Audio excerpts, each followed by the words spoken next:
Hello दोस्तों, तो कैसे हो आप लोग? सब ठीक ठाक? पढ़ाई कैसे चल रही है? बोर्ड एग्जाम आने वाले हैं हमारे, ठीक है। तो आज हम लेके आए हैं इलेक्ट्रिक पोटेंशियल जो है वैद्युत विभव, इसका लेक्चर नंबर 2। तो आज के इस लेक्चर में हम देखने वाले हैं पॉइंट चार्ज के कारण यानी बिंदु आवेश के कारण वैद्युत विभव। पिछले में हमने देखा था वैद्युत विभव किसे कहते हैं, वैद्युत विभवांतर किसे कहते हैं, ठीक है। उतना क्लियर हुआ था आपको। और कुछ छोटे छोटे प्यारे से नन्हे मुन्ने न्यूमेरिकल हम लगाए थे। और आज हम देखेंगे बिंदु आवेश के कारण। बिंदु आवेश के कारण क्या होता है भाई? अभी हमने बिंदु आवेश के कारण क्या क्या पढ़ा है? बल पढ़ा है हमने, क्या पढ़ा है? बल पढ़ा है। और वैद्युत क्षेत्र की तीव्रता पढ़ा है। और अब हम पढ़ने जा रहे हैं वैद्युत विभव, या विद्युत को हम वैद्युत लिखते हैं, ज़्यादा अच्छा लगेगा, वैद्युत विभव। तो वैद्युत विभव क्या होती है आप जानते हैं। अनंत पे स्थित किसी आवेश को वैद्युत क्षेत्र किसी बिंदु पर लाने में किया गया कार्य क्या कहलाता है, और कार्य और उस आवेश के मान की निष्पत्ति को क्या कहते हैं? वैद्युत विभव कहते हैं। तो देखिए उसी तरह से एक हम कुछ किए बनाएंगे। क्या बनाएंगे? एक हम यहाँ पे कोई पॉइंट चार्ज ले लेते हैं। क्या ले लेते हैं? क्यों ले लेते हैं। कितनी दूर पे हमें निकालना है इससे विभव? r दूर पे। यहाँ पे कितने r दूरी पे निकालना है हमको विभव। तो ठीक है, यहाँ पे r दूर पे हम निकाल लेते हैं, r दूरी पे। और यहाँ पे कोई पॉइंट चार्ज रखा हुआ है Q नोड यानी टेस्ट चार्ज, परीक्षण आवेश। इसकी दूरी कितनी है? यहाँ से x दूर पे, x दूरी पे, क्या x दूरी पे। और ये ऐसे अनंत में है, ठीक है, अनंत में रखा हुआ है। तो अब इसको क्या करेंगे? इस पर Q के कारण एक बल रखेगा, बल लगेगा। इस पे क्या होगा? बल लगेगा। इसे क्या, कौन सा बल लगेगा? कूलाम बल लगेगा। दो Q के बीच में ऐसे बल लगेगा। और अगर बल लग रहा है तो अगर हम इसको थोड़ा सा विस्थापित करेंगे तब भी थोड़ी सी दूरी dx कह लीजिए या डेल्टा x कह लीजिए, बिल्कुल सी डेल्टा x ऐसे विस्थापित करेंगे यहाँ पे, तब भी बल उतना ही लगता रहेगा। लेकिन विस्थापन की दिशा क्या होगी? विस्थापन की दिशा ये होगी, ये होगी विस्थापन की दिशा भाई। विस्थापन की दिशा यही होगी, बल की दिशा इधर है, विस्थापन की दिशा उधर है। तो अब इसको कुछ करने में, इधर ऐसे पुश करने में, चार्ज को ले जाने में एक बाह्य बल लगा, तो उसके कारण कार्य किया गया। क्या हुआ? कार्य हुआ। कार्य को क्या कैसे लिख सकते हैं? अभी मैंने पिछली वीडियो में आपको बताया था कार्य को लिखने का तरीका बल गुणे क्या होता है? विस्थापन, यही होता है ना। एस लिखा था मैंने। तो भाई बताओ, बल गुणे विस्थापन। बल कितना लगा? F यानी कि कूलाम बल। इसको लिख लेते हैं इसी साथ में। कूलाम बल कितना होता है? 1/4 पाई को मैं क्या कह देता हूँ? Q नॉट, ठीक है। r² याद है आपको? r² मतलब कितनी दूर पर है? x दूर पर है। इसको विस्थापन करके हम कितनी दूर ले जाए? कितनी दूर ले गए हम? मान लो dx है तो dx² डेल x का स्क्वायर कर देते हैं। चलो x ही मान लो, x दूर ले गए, चलो dx ही रहने दो, ठीक है, नहीं तो कन्फ्यूजन हो जाएगी। ये x है तो नहीं, यहाँ पे अभी तो बल लिख रहे हैं हम, कहाँ विस्थापन करने लगे। ये कितनी दूर पे है तो x लेंगे ना इसको। तो हम विस्थापन में हम देखेंगे ना भाई कितना विस्थापन हुआ हमारा, ये देखेंगे ना। देखो कंफ्यूज हो जाता है अभी। देखो x दूर पे है तो इसके बीच की दूरी लेंगे ना, दो आवेश के बीच में, तो क्या हो जाएगा? ये x² हो जाएगा। कोई दिक्कत यहाँ पे नहीं होगी। और उसके बाद क्या है? विस्थापन कितना है? अब देखो विस्थापन dx है, dx या डेल x जो भी लिख लो। dx मैंने लिख दिया, इसको भी dx कर देते हैं, फिर अच्छा रहेगा। dx है तो अब इनके बीच का कोण कितना है? दिख रहा है, जाहिर सी बात है, cos 180 डिग्री। इसकी वैल्यू क्या होती है? -1 होती है। तो इसको मैं मिटा देता हूँ, इसको मिटा के मैं डायरेक्ट माइनस लगा देता हूँ यहाँ पे। ये कार्य बराबर क्या हो गया? ये आ गया अपने पास। अब देखो, अब जो यहाँ इंटीग्रल पढ़े होंगे वो इसका कर लेंगे इंटीग्रल ऐसे, dx/x²।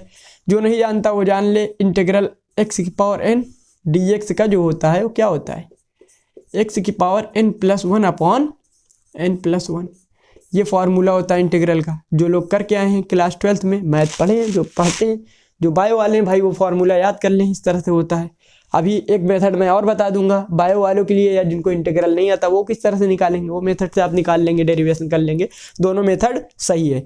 तो इसका जब करेंगे तो इसको देखो, इसको मैं लिख सकता हूँ इस तरह से, x⁻² dx। क्या मैं इसको लिख सकता हूँ? बताइए। हाँ सर, इसको तो लिख सकते हैं। इस पर फॉर्मूला अप्लाई करेंगे, x⁻1/-1 ये आ जाएगा, यानी कि -1/x। कैसे आया? यहाँ पे -2 में 1 जोड़ेंगे तो -1, और फिर -2 में नीचे 1 जोड़ेंगे तो देखो इसमें n की जगह -2 रखेंगे, आ जाएगा -1/x। तो अब dx/x² को क्या लिख दें हम? चलो इसको मिटाते हैं, ठीक है।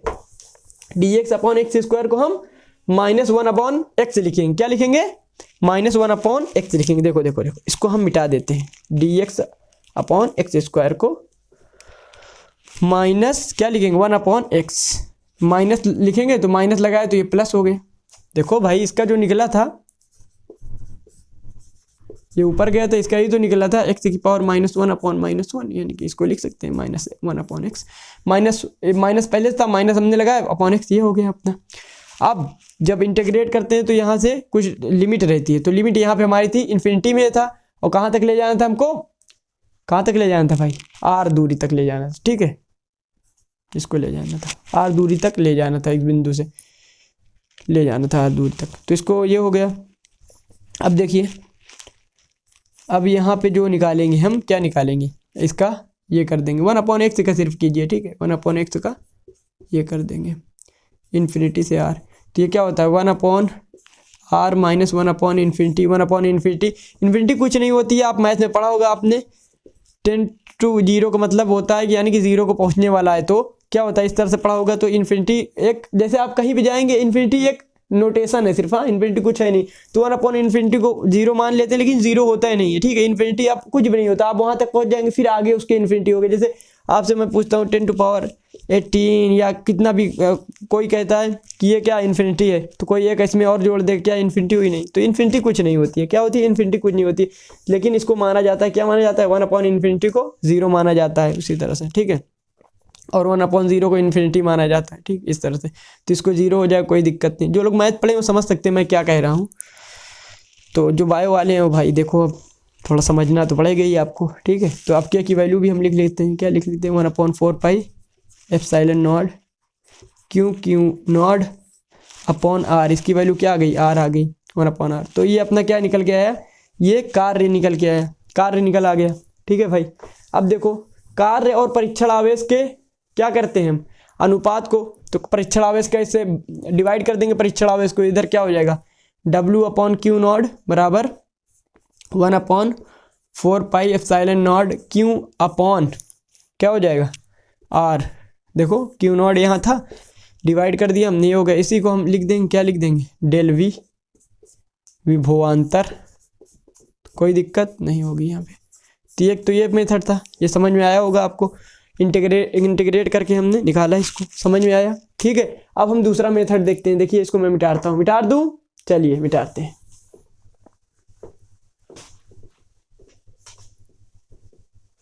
चलिए भाई, ये मिट गया।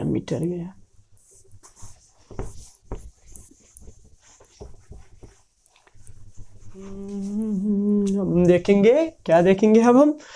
दूसरा तरीका भाई, जिनको लोगों को समाकलन नहीं आता है। तो देखिए, यहाँ तो ऐसे हम बना लेंगे, ऐसे सीधी रेखा, हमने तो टेढ़ी बनाई है भाई, आप सीधी बना लीजिए, ठीक है। यहाँ से A B छोटे छोटे टुकड़ों में C D, ऐसे बहुत छोटा छोटा टुकड़ा है, ठीक है, कोई दिक्कत की बात नहीं। यहाँ अनंत तक ऐसे टुकड़े में हमने इसको तोड़ लिया। तो जो Q से A तक की दूरी है, इसको हम कह देते हैं, अगर यहाँ ऊपर लिख देते हैं इसको, ठीक है। Q से A तक की दूरी है, ये R हमने ले ली।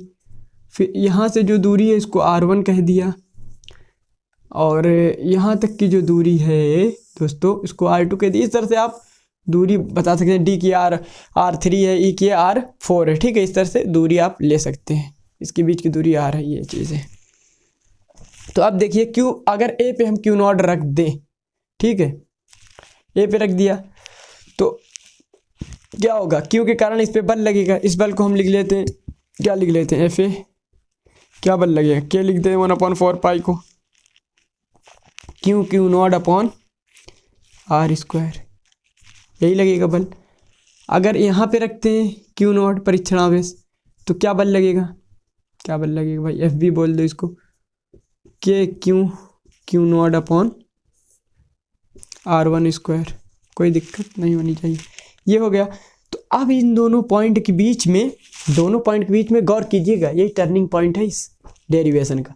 अब दोनों पॉइंट के बीच में अगर हम निकालें, क्या निकालें? बल, ठीक है, बीच में बल निकालते हैं, तो ये दोनों का गुणात्मक माध्य के बराबर होगा। गुणात्मक माध्य क्या होता है? अब देखो भाई, गुणात्मक माध्य होता है जैसे कोई गुणात्मक श्रेणी, ये भी मैथ का है भाई, क्लास 11th में मैथ में तो इस तरह से ABCD ऐसे लिखा हुआ, इसके बीच का गुणात्मक माध्य जो निकालेंगे B आएगा, क्या आएगा, B बराबर होता है √A × C। ठीक है, ये होता है, ठीक है, ये होता है गुणात्मक माध्य AB, √AB इसको कहते हैं। ठीक है, √AB होता है गुणात्मक माध्य। गुणात्मक माध्य होता है जैसे यहाँ पे लिखा हुआ है ऐसे सीरीज, देखो मैथ में ऐसे लिखा रहता है 2 4 8, यानी 2 में 4 गुणा किया, 2 में 2 गुणा किया 4, 4 में 2 8, फिर 8 में 2 16, इस तरह लिखा रहता है। देखो अब इसका गुणात्मक माध्य निकालेंगे, गुणात्मक माध्य इसको GP बोलते हैं। ये ज्योमेट्रिक प्रोग्रेशन ही होती है, गुणात्मक श्रेणी इसको क्या बोलते हैं, GM बोलते हैं, ज्योमेट्रिक मीन इसको GM बोलते हैं। तो देखो √AB निकाले तो इसका निकालेंगे 2 × 8, तो क्या आया 16। तो देखो 4 आया कि नहीं आया बीच में। तो इसी तरह से इसके बीच का जो होगा वो क्या आएगा भाई, वो आएगा हमारा गुणात्मक माध्य के बराबर। तो देखो गुणात्मक माध्य हम निकाल लेते हैं, तो हम FAB कह देते हैं। ठीक है, इसको FAB कह देते हैं इनको, बीच में इनके कारण। तो इसको हम निकालेंगे तो गुणा करेंगे तो K² हो जाएगा, यानी AB को K² और Q² Q0 का स्क्वायर अपॉन R² R1 का स्क्वायर कह दिया इसको। इतना समझ आया। अब इसको देखिए क्या होगा, अब ये आगे इसी तरह से ऐसे क्या होगा, FAB जो होगा अपना, ये बाहर निकल आएगा, K बाहर निकल आएगा, Q बाहर निकल आएगा, Q0 बाहर निकल आएगा, अपॉन R आ जाएगा, R1 आ जाएगा। इतना क्लियर हुआ, ये हो गया। इसी तरह मैं कहूँ FBC के कारण, तो क्या आप बता सकते हैं क्या होगा, KQ Q0 upon R1 R2, क्या कह सकते हैं आप। अभी ये दोनों के साथ तो R1 था, अब R1 R2 है तो R1 R2 कर दिया। अब FBC था ये, ठीक है, BC था। अब FCD, तो इसी तरह आप कह सकते हैं KQ Q0 upon R2 R3, इस तरह से सोन अनंत तक चलेगा। ठीक है, अनंत तक चलेगा, ये अनंत तक चलेगा। तो अब देखो ये तो F की बात होगी। अब यहीं पे हम W निकाल लें, WAB हम निकालते हैं, यानी कि उनके कारण कार्य। ठीक है, कार्य। अब कार्य उसमें भी निकालते, इसमें भी निकालते। क्या होता है, बल गुणे विस्थापन। देखो बल क्या है, Q0 अपॉन R1। विस्थापन क्या होगा भाई, यहाँ से यहाँ तक विस्थापित करने में, यहाँ कोई आवेश था, यहाँ से यहाँ तक विस्थापित करने में क्या होगा, सूक्ष्म दूरी करेंगे तो कितनी होगा, यहाँ तक भाई R1 है, R1 में से R घटाएंगे तभी तो इतना आएगा। तो क्या लिख दें हम, R1 - R। अब जब इसको सॉल्व करोगे तो क्या आएगा, KQ Q0, ये हो गया। अब R1 एक इसके साथ में जाएगा, ठीक है, तो ये हो जाएगा अपना R1 जाएगा तो कैंसिल हो जाएगा। यहाँ से अपना जो आएगा ये आएगा, इसको ऐसे कर लो, इसके साथ सिर्फ इसको मल्टीप्लाई करो तो यहाँ 1 अपॉन क्या आएगा, R -1 अपॉन R1, ये आ गया। और इधर से हम देखते हैं WBC, तो इसको भी हम इसी सिमेट्री से कह देते हैं KQ Q0 1 upon R1 -1 upon R2 करके देख लेना, इसी तरह आएगा, मतलब यही आएगा। देखो यहाँ पे CD कह देते हैं, CD क्या हो जाएगा, KQ Q0 1 upon R2 -1 upon R3 आ जाएगा। कोई दिक्कत इसमें, ये तो समझ में आ रहा है। देखिए यहाँ पे, अब मैं इसको जोड़ता हूँ, क्या इसको मिटा दूँ, इसको मिटाता हूँ। ठीक है, इसको मैंने मिटा दिया यहाँ पे। अब इन जो कार्य हैं इनको मैं जोड़ता हूँ, अनंत तक ऐसे होगा। ठीक है, अनंत तक ऐसे होगा। अब देखो ये अनंत वाला कुछ ऐसे लिख लेते हैं, ऐसे अनंत तक जो होगा लास्ट वाला, तो KQ Q0, यहाँ पे जो लास्ट दूरी होगी RL उसको कह देते हैं। ठीक है, यहाँ पे 1 अपॉन इन्फिनिटी करके ऐसे कुछ होगा, ऐसे करके होगा। ठीक है, ऐसे यहाँ पे लास्ट दूरी फिर ऐसे। अब इसको जब जोड़ेंगे, यहाँ पे देखिए परिणामी O जब निकालेंगे, जब जोड़ेंगे इसको, तो देखिए यहाँ से क्या आ जाएगा, ये वाला देखिए, इसको अगर लिख के आपको दिखाते हैं, KQ Q0 upon R KQ Q0 upon R1। अब इसका लिखते हैं, ये वाले का, देखो ये वाला KQ0 upon R1 KQ0 upon plus KQ0 upon R1 KQ0 upon R2। इसी तरह plus KQ0 upon R2 KQ0 upon R3। अब देखो, अब इसी तरह से ऐसे चलता जाएगा KQ Q0 upon RL KQ0 upon R infinity, यानी कि ये, हाँ R इन्फिनिटी मान लो, तो इन्फिनिटी यहाँ पे कर दो। ठीक है, ये इन्फिनिटी हो गया। तो अब देखो इसने इसको मारा, इसने इसको मारा, इसने इसको आगे आगे मारेगा, फिर जो आएगा मारता जाएगा, इसको मार देगा, इसको भी मार देगा यहाँ तक कि, और ये लास्ट वाला सिर्फ बचेगा। पहला बचेगा और लास्ट में बचेगा। जिन्होंने मैथ पढ़ा है क्लास 11th में वो जानते हैं इसका इस तरह से एक डेरिवेशन होता है, ठीक है। तो ये बचेगा सिर्फ। तो ये देखो क्या हो जाएगा, यहाँ पे बचेगा K Q Q naught upon R और minus K Q naught upon infinity, ये आर इन्फिनिटी, ठीक है। तो यहाँ पे हम कॉमन ले लेंगे K Q naught upon 1 minus R minus 1 upon infinity ये।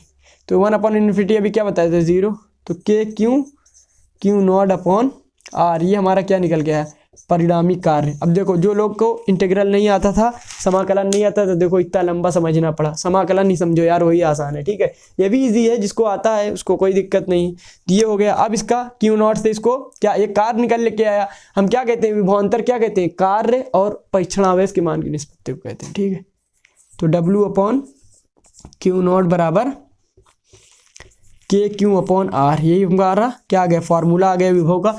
तो देखिए यहाँ पे मैं फार्मूला लिखता हूँ, क्या होगा, के की वैल्यू रख देते हैं यहाँ पे, ये हो गया क्यू अपॉन आर। देखो यही निकल गया, यही उसमें भी आई थी, देखो उसको नोट किया हो तो देखो समझ आया कैसे हुआ, पूरा समझ में आया, समझ में आ गया।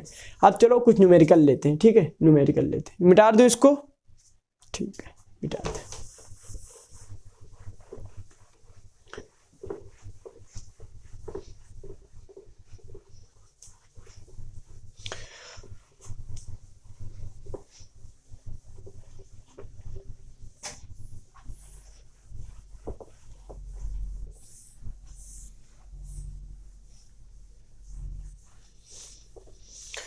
न्यूमेरिकल न्यूमेरिकल भाई चला आजा, न्यूमेरिकल आजा, न्यूमेरिकल आजा भाई।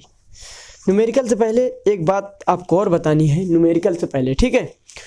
वैद्युत विभव क्या होता है, वैद्युत विभव अदिश राशि है। अदिश राशि में भाई उसका जो एक कई निकाय हो उसमें कई विभव हैं, कई विभव हैं। जैसे होता था कई विद्युत क्षेत्र हैं तो अध्यारोपण के सिद्धांत होता था ना, जब कई हो जाते तो वहाँ पे क्या करेंगे हम, वहाँ पे विभव को जिस तरह से हम प्लस माइनस ऐसे आवेश को जोड़ते थे ना, Q1 Q2 ऐसे करके, उसी तरह से विभव को जोड़ देंगे। क्यों, क्योंकि विभव अदिश राशि है, अदिश राशि है। तो ठीक है, अदिश राशि है तो पहला सवाल बहुत ही खतरनाक होने वाला, नहीं खतरनाक, डरना नहीं, ठीक है। पहला सवाल ये है, ये क्या है भाई, एक वर्ग है जिसको दे रखा है ये सेंटर पर, ऐसे ये सेंटर बना दिया हमने, जू जू जू। यहाँ पे Q1 आवेश कह रहा है, Q2 आवेश है ये, और ये Q3 आवेश है, और ये Q4 आवेश है। यहाँ पे सेंटर O है, सारी दूरी B है, B है, B है, और ये B है।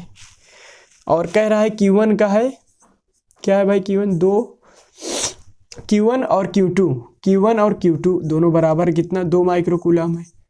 और Q3 और Q4 कह रहा है क्या है, 4 माइक्रोकूलम है, -4 माइक्रोकूलम है, ठीक है, -4 माइक्रोकूलम है। तो अब कह रहा है, और B की वैल्यू दे रखी है हमको 30 सेंटीमीटर। तो अब कह रहा है केंद्र पर वैद्युत विभव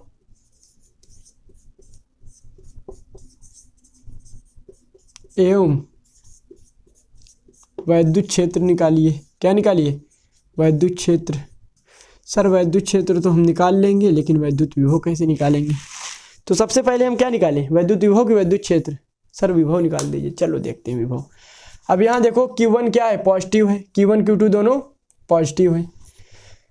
तो Q1 के कारण विभव, Q2 के कारण विभव दोनों समान होगा। Q1 VQ1 VQ2 दोनों क्या होगा, समान होगा। V1 बराबर V2, दूरी समान है।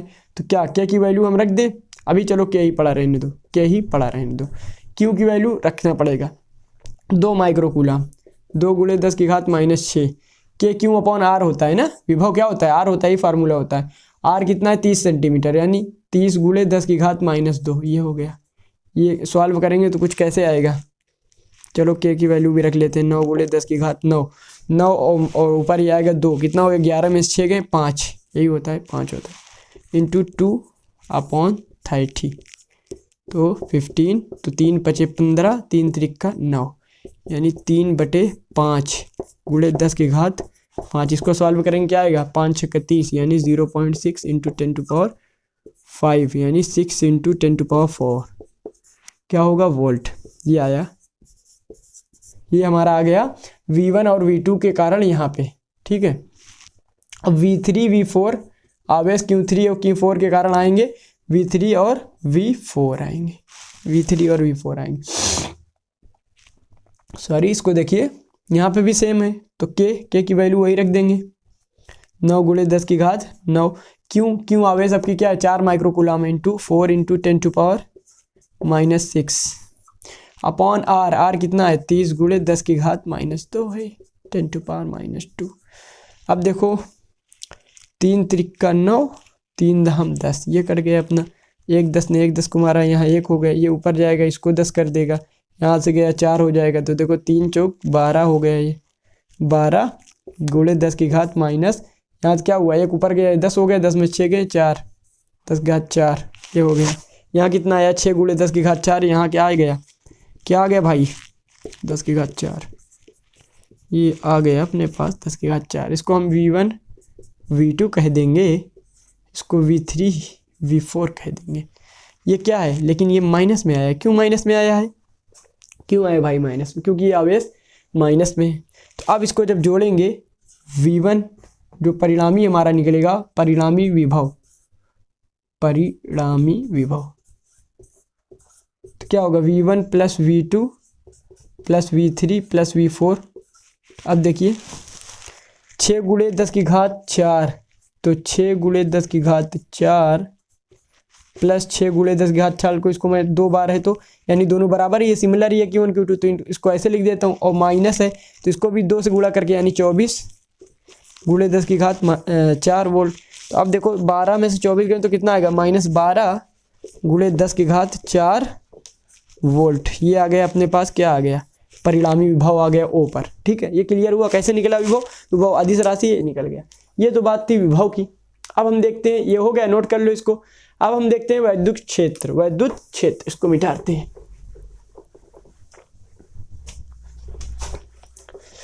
तो भाई मिटर जा, इसको हमने मिटार दिया। अब हम प्यारा सा सवाल देखेंगे वैद्युत क्षेत्र का, प्यारा सा नन्हा सा मुन्ना सा सवाल। कुछ लोग इसमें हो जाते हैं कंफ्यूज, सर कैसे खेल गए वेक्टर का खेल। तो देखिए सब आंखों को खोलकर अपने देखिए Q1 Q2 के कारण इस पे जो लगेगा E क्या होगा, Q1 क्या है पॉजिटिव है, देखो भाई पॉजिटिव है, तो अपने से दूर जो दिशा होगी ये होगी, इसकी दिशा क्या होगी ये होगी। और E1 जो निकलेगा वो क्या निकलेगा KQ/R² होता है यहाँ पे, देखो अब यहाँ पे गलती मत करना, ये हो गया। E2 क्या होगा, ये भी सेम आवेश है तो इसकी भी दिशा क्या होगी ये हो जाएगी, बराबर E2 भी इसको कह देते हैं, E2 बराबर E1, ये भी सेम होगा, दोनों सेम होंगे क्योंकि आवेश का परिमाण भी सेम है, दोनों की दूरी भी सेम है। अब देखो, अब इसके कारण निकालो, यहाँ पे जो Q4 था और Q3 था, इसके कारण जब निकालोगे तो ये माइनस यहाँ पे रखा हुआ है, तो माइनस का क्या होता है अपनी तरफ खींचता है, तो यहाँ पे इसकी दिशा क्या होगी इधर ही की तरफ होगी, इधर की तरफ इसकी दिशा होगी, यहाँ से निकालोगे तो ठीक है। यहाँ पे निकालेंगे तो दिशा इसकी तरफ होगी, हम तो भाई यहाँ निकाल रहे हैं, वहाँ कहाँ निकाल रहे हैं, यहाँ निकाल रहे हैं तो दिशा इसी की तरफ होगी ऐसे। यानी कि यहाँ पे E2 था, यहाँ E2 था और ये क्या E4 है, इसकी दिशा समान है। और यहाँ पे देखो ये क्या है E1 है और E3 है, इसकी भी दिशा समान होगी क्योंकि ये भी माइनस है। तो अब देखो जो दिशा समान है उसको जोड़ लो और ये दिशा समान है इसको जोड़ लो, तो E2 E4 का हम जोड़ के निकालते हैं, क्या निकालते हैं इसको हम इसको E5 कह देते हैं, ठीक है E5 कह देते हैं। इसमें क्या होगा E2 प्लस E4 और E6 कह देते हैं E3 प्लस E4। क्यों कह देंगे, क्यों हमने ऐसे जोड़ दिया, हमको तो सदिश में जोड़ना चाहिए था। अरे भाई सदिश में तो जोड़ रहे हैं, दोनों के बीच का कोण 0 है तो हम ऐसे कर लेते हैं E2 प्लस E4, अगर कोण 180 डिग्री हो तो माइनस में कर देते हैं। जो पढ़ा वेक्टर समझ रहे हैं, हाँ सर बिल्कुल सही कर रहे हैं सर, हाँ हम आपके साथ हैं, ठीक है भाई आप हमारे साथ हैं, आप ही से तो हम हैं भाई, अगर आप हैं तो हम हैं, नहीं तो हमारा क्या हो, ठीक है। तो ये हो गया। अब बात रही तो E1 हमने ये निकाल ली और E2 बराबर E4 भी निकालना है ना हमको। अब E2 बराबर E4 हम निकालेंगे, क्या होगा Q की वैल्यू यहाँ पे रख दो भाई, क्या है 2 माइक्रोकूलम है, 2 × 10⁻⁻6 है यार, क्या लिख रहे हो, ठीक है ये हो गया। और यहाँ पर 4 × 10⁻⁻6 ये लिख दो, upon R square, R same R रहने दो, के भी सेम है के भी रहने दो, उसको कट जाएगा सब। तो यहाँ पे E2 प्लस E4 जोड़ेंगे। देखो E2 और E4 ये क्या है, सॉरी यार ये लिख गया, E3 E4 है, ठीक है। ये E1 E2 हो गया, E3 E4 हो गया, ठीक है। तो अब E4 और E2 जोड़ेंगे, यानी कि देखो K2 into 10⁻⁻6 upon R square plus K2 into 4 है यहाँ पे 10⁻⁻6 अपॉन आर स्क्वायर। अब देखो K और 2 10⁻6 आर स्क्वायर कॉमन है, यही सर देख सकते हो, ये 4 है ये 2 है, तो मिलके कितना हो जाएगा, 6 हो जाएगा ना। देखो 4 है इसमें 2 है, बाकी सब सेम है, तो ये 4 बार इतना है, ये 2 बार, तो 6K into 10⁻⁻6 upon R square, यहाँ भी लिख लो, ये 6 हो गया, कोई दिक्कत नहीं। यहाँ पे भी जो आएगा ये भी उतना ही आएगा, क्योंकि ये भी उतना आएगा भाई। E1 जोड़ेंगे और क्या है E3 जोड़ेंगे, तो देखो दोनों तो बराबर ही है ना, तो क्या आ जाएगा 6K इंटू, या ऐसे लिख लो K इंटू 6 गुणे 10 की घात -6, 10 की घात -6 नहीं लिखते माइक्रो कूलम में, फिर थोड़ा सा बाद में समझना पड़ेगा, तो अभी लिख लेते हैं, सही रहेगा, ठीक है। तो हमने लिखा ही है शुरू से, तो कोई दिक्कत नहीं। ये हो गया, इसको हमने क्या कहा था, E6 कहा था, इसको हमने E5 कहा था, तो E5 की वैल्यू ये आ गई, E6 की आ गई, दोनों की सेम ही आई, वही आई है। तो अब हम परिणामी जो E निकालेंगे उसमें क्या करेंगे, E1 plus E5 plus E6 vector. अब इन दोनों को वेक्टर सम जब करेंगे तो देखिए इनके बीच का कोण क्या है, कोण क्या है भाई, थीटा है। थीटा क्या, थीटा है 90 अंश है, तो देखो ऐसे भी देख सकते हो, देखो थीटा 90 अंश है। तो एक तो आप इस तरह कर सकते हो, इसको कंपोनेंट में कर लो, इसको तोड़ोगे तो इधर क्या होगा, इधर कंपोनेंट में निकाल लो, cos 45 आ जाएगा, इधर वाला जो आएगा इसका जो देखो इधर आएगा, एक क्या आएगा इधर का ऐसे जाएगा, इसका भी एक इधर जाएगा, ये कैंसिल कर देंगे, जो साइड में रहेंगे वो जुड़ जाएंगे। नहीं तो सबसे सिंपल जो है अपना थीटा, ये थीटा कितना है 90 अंश है, तो वही वाला अपना करो, तो थीटा 90 है, तो यहाँ पे क्या आएगा E5 का स्क्वायर प्लस E6 का स्क्वायर है ना, plus 2 E1 E5 E6, E1 E2 की जगह E5 E6 cos 90 degree, cos 90 0 हो जाएगा, तो सिर्फ बचेगा हमारे पास क्या, ये बचेगा सिर्फ E5 का स्क्वायर E6 का स्क्वायर। अब दोनों सेम है, तो क्या हम ये लिख सकते हैं 2 इंटू K इंटू 6 इंटू क्या लिख सकते हैं 10⁻⁻6 अपॉन आर स्क्वायर। भाई दोनों सेम ही तो हैं, देखो E5 और E6 दोनों सेम है, जब दोनों को जोड़ेंगे तो 2 ही बार आएगा ना, 2 बार आ जाएगा। तो अब यहाँ से देखो, यहाँ से आर स्क्वायर बाहर आ जाएगा ना, स्क्वायर करके लेकिन जोड़ेंगे इसको, ठीक है, स्क्वायर करके जोड़ लें। देखो E5 का स्क्वायर और इसका स्क्वायर करके जोड़ें, जब स्क्वायर करके जोड़ें तो 2 12 ये पूरा बाहर आ जाएगा, क्या आ जाएगा, पूरा बाहर आ जाएगा, क्या आ जाएगा, लेकिन क्या आएगा, जो स्क्वायर में था वो हमारा उसमें आ जाएगा, सिर्फ उसकी पावर 1 हो जाएगी, क्योंकि रूट मार देगा। तो यहाँ पे जो R square as it is आ जाएगा बाहर, इंटू 2 जो रहेगा रूट में चला जाएगा। ये हो गया, सारी वैल्यू आप रख दीजिए, क्या हो जाएगा 9 into 10 to power 9 into 6 into 10 to power -6 into R square, यानी 30 गुणे 10 की घात -2 का स्क्वायर -4 मीटर में, इसको √2 ही लिख दिया। अब इसको जब सॉल्व करेंगे आप, तो यहाँ से 0 से 0, यहाँ पे क्या हो गया -2 हो गया, 3 त्रिक का 9 को मारा, यहाँ 6 ऊपर आया, सिर्फ -2 ऊपर आया, तो क्या हो 9 2 11 में 6 गए, यहाँ 6 √2, 11 में 6 गए 10 की घात 5, तो √2 की वैल्यू क्या होती है 1.414, मैंने बताई भी थी। गुणा करेंगे 6 चौको 24, 4 80 ला 2, 6 कम 6 2 8, ठीक है, 6 चौको 24 4, यहाँ पे 6 कम 6, ये कुछ आंसर आपका इंटू 10 टू पावर 5 ही आएगा, ठीक है। तो चेक कर लीजिएगा इसको। आज की इस वीडियो में इतना ही, मिलते हैं अगले वीडियो में, और पढ़ाई करते रहें, बस यही कहेंगे आपसे।